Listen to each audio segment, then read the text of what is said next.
क्या वक्फ एक्ट अब वो जरिया बन चुका है जिससे जमीनों पर कब्जा किया जा रहा है?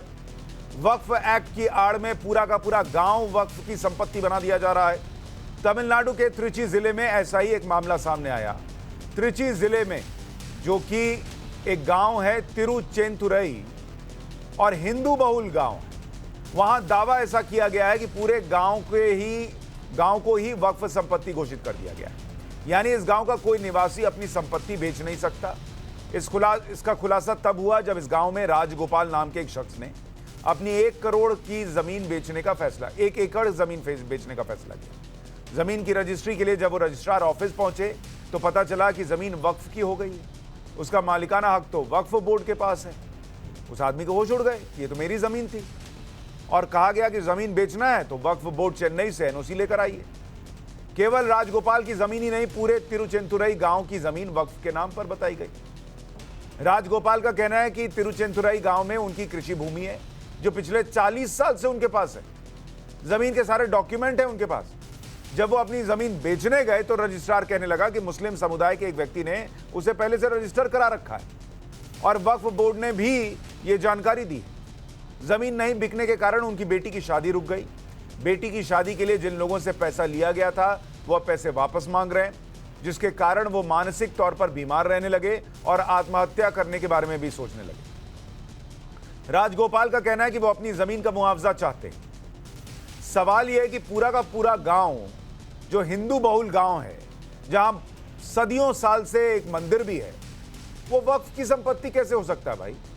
तिरुचेंतुरई गांव में एक प्राचीन मंदिर भी है और ये वो मंदिर है जिसके बारे में दावा किया जाता है कि मंदिर हजारों साल पुराना है। गांव के लोगों का कहना है कि त्रिची में लगभग 1000 साल पहले कवियों ने इस मंदिर के बारे में जिक्र किया है। क्या यह मंदिर भी वक्फ की संपत्ति हो गया?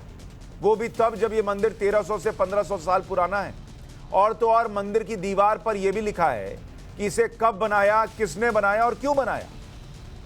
मामला सामने आने के बाद बीजेपी के स्थानीय नेताओं का एक दल तिरुचेंतुरई गांव पहुंचा और उन्होंने लोगों को भरोसा दिया कि उनकी जमीन को वक्फ की जमीन नहीं होने देंगे। वहीं शांति समिति की बैठक में वक्फ बोर्ड ने कहा कि जिसे जमीन बेचनी है बेच सकते हैं, लेकिन गांव की ये जमीन उन्हें इनाम में मिली थी और ये वक्फ की ही रहेगी। सवाल है कि जो लोग गांव की जमीन के मालिक हैं, अगर उन्होंने किसी को जमीन दी नहीं तो वक्फ को गांव की जमीन इनाम में मिली कैसे? इस पूरे विवाद में जिला प्रशासन भी जांच की बात कर रहा है। यह तो जो वक्फ बोर्ड का सीईओ है रफीउल्लाह, उनका बेईमानी है, क्योंकि यह मंदिर शायद इस्लाम आने के पहले से है।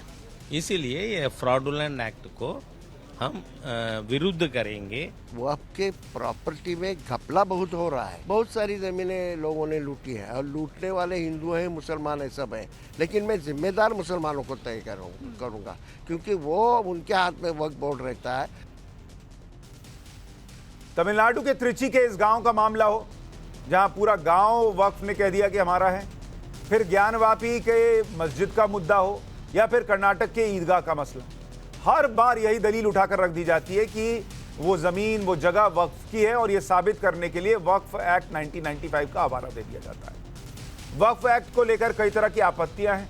कई लोग ऐसा मानते हैं कि ये वक्फ एक्ट मनमाना है और सेक्युलर भारत के ऊपर एक ऐसा कानून है जिसकी कोई जरूरत नहीं और दाग की तरह, वो भी तब जब दूसरे समुदायों के लिए ऐसा कोई कानून नहीं। आज इस मुद्दे पर बात करें उससे पहले आपको जरा 1995 के वक्फ एक्ट की कुछ धाराएं बता देता हूं जिनको लेकर आपत्ति। जैसे सेक्शन 40, अगर वक्फ बोर्ड को लगता है कि कोई संपत्ति उसकी है तो वो उसकी जांच कर सकता है, और अगर बोर्ड ये मान ले कि ये संपत्ति उसकी है तो वो संपत्ति वक्फ की संपत्ति घोषित कर सकता है। ऐसा किसी और धर्म के पास तो अधिकार नहीं, और आप खुद ही जांच करेंगे, आप ही का बोर्ड होगा, आप ही का बोर्ड फैसला सुनाएगा और आप खुद मान लेंगे कि संपत्ति आपकी हो गई। ये कैसा सेक्युलर कानून है इस सेक्युलर देश के अंदर भाई?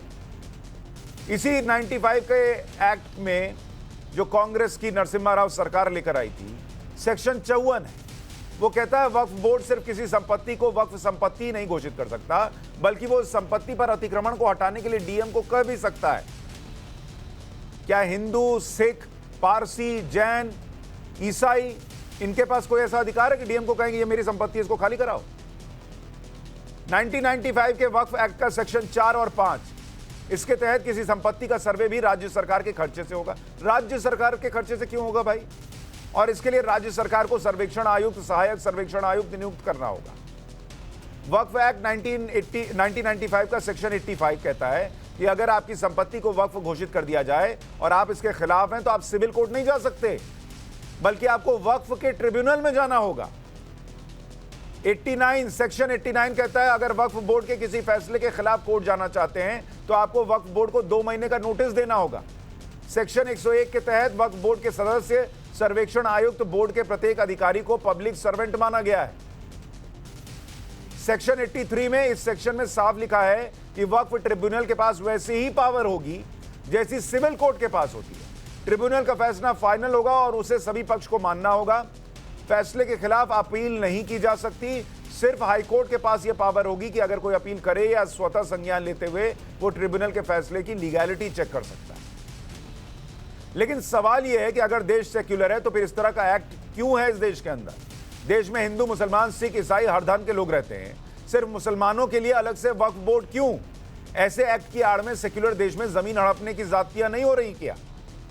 और इसलिए आज राष्ट्रवाद में यह मुद्दा लेकर आया हूं। सवाल यह है कि हिंदुओं का गांव मंदिर और मंदिर वक्फ की संपत्ति कैसे हो गया? सेक्युलर देश में मुसलमानों का अलग वक्फ कानून क्यों होना चाहिए?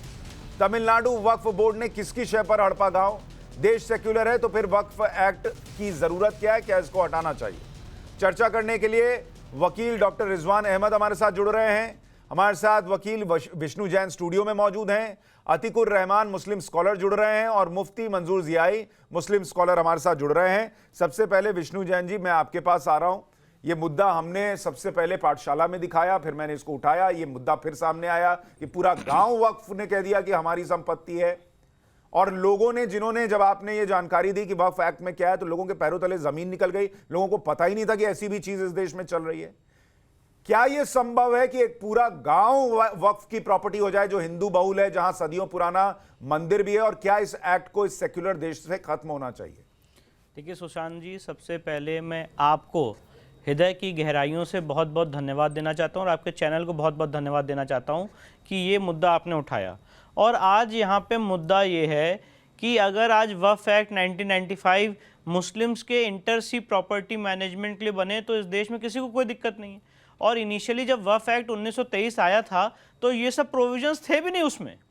ये सारी चीज़ें, आई एम सॉरी टू से, मुस्लिम तुष्टीकरण की राजनीति के तहत धीरे धीरे इन सारे प्रोविजंस में 1954 में, 1960 में, 1984 में, उसके बाद 1995 में ऐड की गई हैं। तो पॉइंट इज दिस, मैं आज आपके माध्यम से एक सवाल पूछना चाहता हूं। चाहे आपने तमिलनाडु का मुद्दा दिखाया हो, चाहे बेट द्वारका का मुद्दा हो, चाहे सोमनाथ मंदिर के पीछे की ज़मीन हो, चाहे मथुरा की श्री कृष्ण जन्मभूमि का मामला हो, चाहे टीले वाली मस्जिद का मामला हो लखनऊ में, चाहे भोजशाला का मामला हो, चाहे ज्ञान व्यापी का मामला हो, और हज़ारों ऐसे मामले कर्नाटका में रोज़ आए दिन अपने प्रैक्टिस के दौरान हम लोग देखते रहते हैं, हमारे पास डेटाज आते रहते हैं। और उसी अध्ययन के आधार पे मैंने आपको ये बात बताई कि वक्फ बोर्ड को ऐसी असीमित पावर्स दी गई हैं जिससे इस देश के बहुसंख्यक समाज के लिए एक लीगल हर्डल खड़ा हो गया है। डिफेंस और रेलवे के बाद, ये मेरे आंकड़े नहीं हैं, वक्फ मैनेजमेंट सिस्टम ऑफ इंडिया के आंकड़े हैं कि आपने वक्फ को इस समय 3rd लार्जेस्ट नंबर पे उनकी ज़मीन है। और पॉइंट ये है, जैसे भी आपने तमिलनाडु का उदाहरण दिखाया, आपको क्या पावर है कि आप पूरे गांव को वक्फ संपत्ति घोषित कर दें और सारे गांव की रजिस्ट्री रोक दें? और अगर किसी को आप रजिस्ट्री करनी तो आपसे एनओसी लेगा। तो आपके पास ये पावर कहां है? और पावर है तो कैसे है कि आप पूरे गांव को वक्फ संपत्ति घोषित कर सकते हैं? इसलिए मैंने आपके शो के माध्यम से पहले कहा था कि वक्फ एक्ट का सेक्शन 40 और सेक्शन 4, 5 और 6 ये बहुत ड्रैकोनियन सेक्शन है। और आप बताइए मुझे, जैसे कि अभी आपने अपने स्टार्टिंग में बात कही, ऐसा कोई भी प्रोविजन मेरी लीगल समझ में, मैं तो नहीं जान पाया, बाकी फेलो पैनलिस्ट बैठे हैं वो बता पाएंगे मुझे, किसी जैन के लिए, किसी बुद्ध के लिए, क्रिश्चियन के लिए, किसी और समाज, सिख के लिए, किसी और समाज के आदमी के लिए है क्या? ऐसा कोई प्रोविजन तो है ही नहीं। ना इंडियन ट्रस्ट एक्ट में ऐसा कोई प्रोविजन है, ना सोसाइटी एक्ट में ऐसा कोई प्रोविजन है। और सबसे मजेदार बात है, सेक्शन 40 सब क्लॉज 3 में आप किसी भी संपत्ति को वक्फ संपत्ति घोषित कर देंगे। और जो मुगलिया एक मानसिकता चली आ रही है, आई एम सॉरी टू से but this is a fact, जो मुगलिया मानसिकता चली आ रही है, आप उस आदमी को बताएंगे भी नहीं कि आपकी संपत्ति वक्फ संपत्ति घोषित हो गई है। They are not obliged to talk to you. वो उनको बताएंगे जहां पे आपकी संपत्ति दर्ज है। मतलब फॉर एग्जांपल अगर मेरी संपत्ति रजिस्ट्रार ऑफ द सोसाइटीज में अंडर सोसाइटीज रजिस्ट्रेशन एक्ट दर्ज है, तो रजिस्ट्रार ऑफ सोसाइटी को बताया जाएगा। जहां हमें पता है कि हजारों कम्युनिकेशंस फेंके पड़े रहते हैं और अल्टीमेटली वो संपत्ति जिस गांव का हम वाकया बता रहे हैं सर, वहां भी लोगों को पता थोड़ी चला, पता ही नहीं वो चला। तो आदमी अपनी बेटी की शादी के लिए जमीन बेचने गया, तब उसको बता रहे हैं कि तुम्हारा पूरा गांव ही वक्फ बोर्ड की संपत्ति है, और उसको तब पता चल रहा है, और वो बेचारा फंसा हुआ बेटी की शादी रुक गई। अतिकुर रहमान साहब, सेक्युलर देश के अंदर ऐसा कोई कानून क्या आप जानते हैं जो हिंदुओं, सिखों, ईसाइयों, जैन, पारसी, बौद्ध, इनको कोई ऐसा अधिकार देता हो जो कि असीमित तौर पर वक्फ बोर्ड को मिले हुए हैं, और क्या यह कानून खत्म होना चाहिए?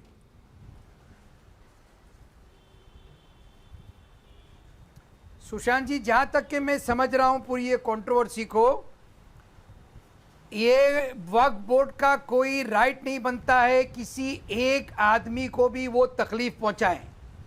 ये बहुत सही वाजिब पॉइंट जिसने भी उठाया है। मैं लेट ज्वाइन किया मैंने कि आखिर उनको इत्तला क्यों नहीं दी गई, और अगर इत्तला भी दी गई है, कल को मैं अगर कोई ज़मीन खरीद लेता हूं, मेरे पास उसके वैलिड डॉक्यूमेंट्स हैं और वो कहीं से भी वक्फ में आ जाती है, मुझे इन्फॉर्म किया पहले तो करना उनका फर्ज बनता है, लीगल ड्यूटी बनती है, और नहीं किया गया है तो उनको कॉम्पेंसेट करना पड़ेगा, और कॉम्पेंसेशन भी ऐसा करना पड़ेगा कि उनकी मर्जी के मुताबिक, ये नहीं कि आप उनको जबरदस्ती करें। अगर उनकी इच्छा ना हो तो ये वक्फ प्रॉपर्टी वक्फ बोर्ड के ऊपर बहुत बड़ा गुनाह होगा, क्योंकि वक्फ की जो बात है वो ऐसे दायरे में आती है जहां पर अल्लाह की नाराजगी आप मोल ले रहे हैं कहीं से कहीं तक, और अल्लाह की नाराजगी तो दूर की बात है। यहां पर सेक्युलर स्टेट आपने जो कहा, यहां पर हिंदुस्तान के अंदर सेक्युलर कानून लागू होगा, आईपीसी और कॉन्स्टिट्यूशन की दफाएं आपके लाभ पे लगेंगी। अगर स्टेट वक्फ बोर्ड किसी भी तरह से आर्बिट्रेरी एक्शन ले रहा है तो ये वाजिब नहीं है दीन इस्लाम के अंदर। नहीं सर, मैं ये कह रहा हूं वक्फ एक्ट खत्म होना चाहिए 95 का, ये वक्फ ट्रिब्यूनल खत्म होना चाहिए। जो अधिकार किसी दूसरे धर्म के लोगों को नहीं मिला है वो सिर्फ मुसलमानों के लिए अलग से हो, ये सेक्युलर देश में कैसे हो सकता है?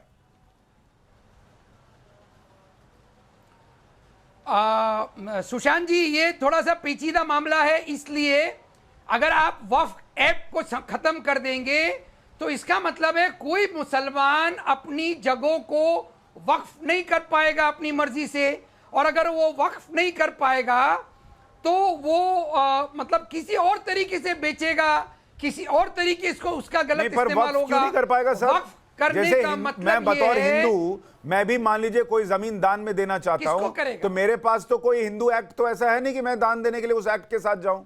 वक्फ करने के लिए वक्फ बोर्ड या वक्फ एक्ट की जरूरत क्यों है? अगर नहीं रहेगी तो वो वक्फ कैसे कर पाएगा? अगर एक मुसलमान अपने बाद में अपनी जमीन का हक किसी वक्फ बोर्ड को देना चाहता है, अगर आप उसको खत्म कर देंगे, यानी कि एक तरह का एक सोशल डिस्ट्रप्शन पैदा कर रहे हैं आप समाज के अंदर। ठीक है, एक मिनट, मैंने ये पॉइंट लिख लिया। एक मिनट सर, मैं आपका पॉइंट समझ गया कि वक्फ कैसे करेगा अपनी संपत्ति को, इसका जवाब विष्णु जैन जी देंगे। मैं एक इनिशियल कमेंट ले लूं पहले। रिजवान अहमद साहब, क्या आपको लगता है सेक्युलर इंडिया के अंदर किसी वक्फ एक्ट की गुंजाइश है जो मुसलमानों को अलग अधिकार दे और हिंदू और सिख और ईसाई और पारसी और जैन मुंह उठाकर देखते रह जाएं उस तरफ, या फिर आपको लगता है यह जरूरी है, इसके बिना मुसलमान वक्फ नहीं कर सकता?